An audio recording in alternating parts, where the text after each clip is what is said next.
All right, so just wrapping up a couple of points here at the end of the fight. So for the Philippines, that's going to be an ongoing slog. I think some 20,000 Filipinos are going to die in the conflict, and thousands of U.S. It's going to be a real mess for a while for the U.S. to kind of get a handle on the situation there. For Puerto Rico, it's going to be a bit different.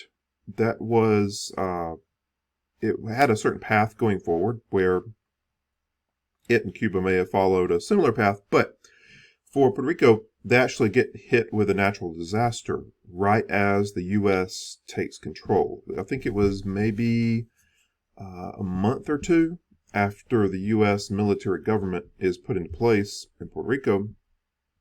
They are actually hit with a hurricane. It's Hurricane San Ciriaco, I think is the name, a pronunciation of it, but it was one of those major Atlantic hurricanes that just hit the island, and it went from, kind of crossways, but end to end across the island, and just decimated the island and its production. Really just a real struggle. So the economy of Puerto Rico was focused on agriculture, so sugar and coffee, and the people tended to eat, off the land. It's a bountiful tropical place.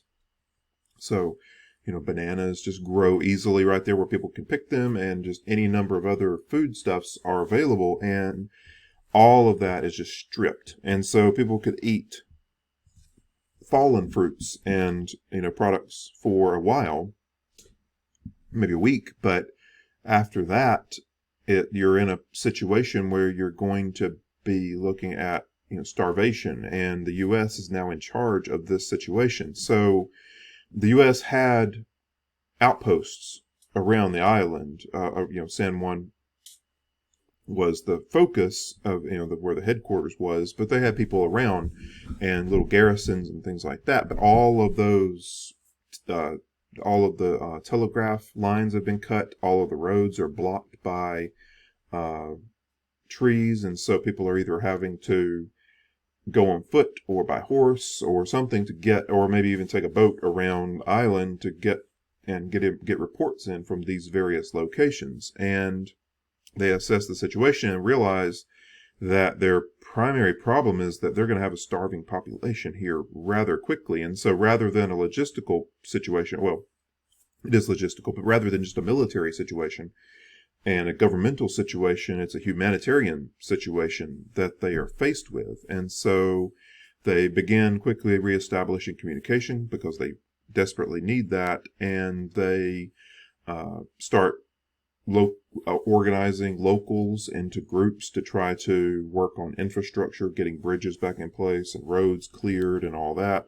They start organizing shipments of staples like salted fish and other things from the U.S., trying to get that there as quickly as possible. And there's a real sense of urgency in the reporting of the U.S. military government on what's happening there.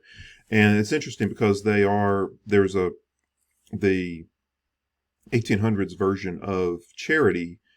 The concern was of handouts leading instantly or very quickly to the population just giving up on work completely. And society today still has that, even though we are much more focused on systemic problems leading to poverty and on welfare where it's needed. But in this case, they were very concerned, and you see that in the writings of the commanders. They're really concerned that that production on the island won't get reestablished if they do handouts. So they start trying to make sure that people who are able-bodied are working, and that the rations are getting out to people. And eventually they get the situation stabilized, but it does take a while. But the interesting thing about this is that this is connected to the path of Puerto Rico, because the U.S. is going to have to invest heavily, even more so, into that island, and it really does pull the island that much closer to the U.S. And it takes a bit of it. Obviously, it's going to take a different path than Cuba does, and that's not 100% because of this hurricane, but it is part of it. And so that I just wanted you to be aware of that, because that is an interesting, just unusual thing that happened in Puerto Rico's history. And so if you get a chance, I do recommend, there's a very short video, I think it's less than 3 minutes. It just gives you a quick, with nice images and things, of Puerto Rico's path since the Spanish-American War. People always wonder, well, why isn't Puerto Rico actually a U.S. state? And so that video will go into some of the details about how all that has played out and the votes that have happened since, and U.S. presidents. It's got a lot of great quotes from U.S. presidents on the status of Puerto Rico, and so it's really interesting. And there's another video down there about Cuba. So Cuba was given independence as part of the Treaty of Paris, but there wasn't a governmental situation where it could be independent, and so the U.S. puts a military governor and a U.S. military government into place, and they get a constitution set up for Cuba, and still the U.S. is playing a heavy role in the life of the country, the island country, even though it's technically independent. And so slowly over time, the role of Cubans in the government is increased.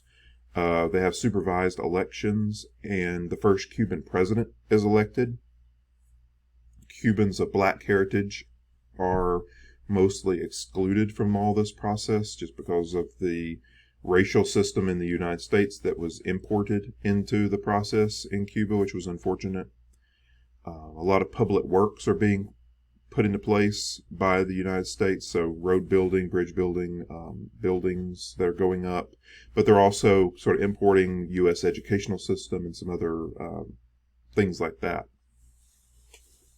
The 1901 Platt Amendment by the United States, P-L-A-T-T, Platt Amendment by the United States, put into place that the U.S. would have long-term oversight of Cuba's international relations and would be heavily involved in the Cuban economy.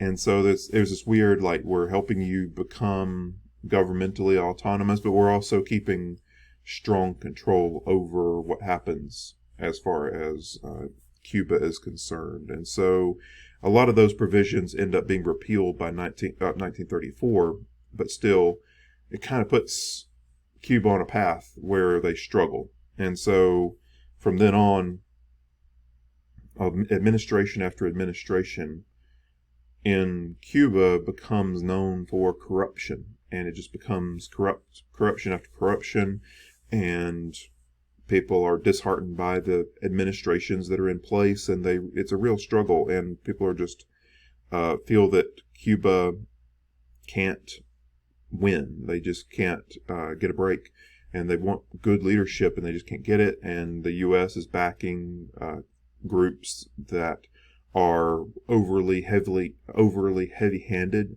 and control too much of the political process in Cuba, and it's really unfortunate. And a lot of this is going, and the U.S. is also in control of a significant amount of the Cuban economy. And so with those two things, the politics and the economy, politics not doing well, the economy not under Cuban leadership, that's going to lead to a lot of people to be dissatisfied, and will allow the Castro revolution, the communist revolution in Cuba, to happen with significant support from the local population. That's going to be in the 1950s. So this is going to carry on for a good 50 years or more, but that will be the result. So check out that video below. It's just a little bit longer than the one on Puerto Rico, but it gives you a sense of what's happened in Cuba, going back to even to the 1850s, how it was a U.S., what the U.S. wanted out of this situation, and that sort of uncertainness led to a lot of the challenges that Cuba has faced in a lot of ways. So check that out. I think it's quite good. They did a good job producing it. And check out those videos on journalism and the Rough Riders as well, because those will benefit you going forward. So anyway, I hope you have a good week, good weekend coming up, and I will catch you next time. So thanks for being here. Bye.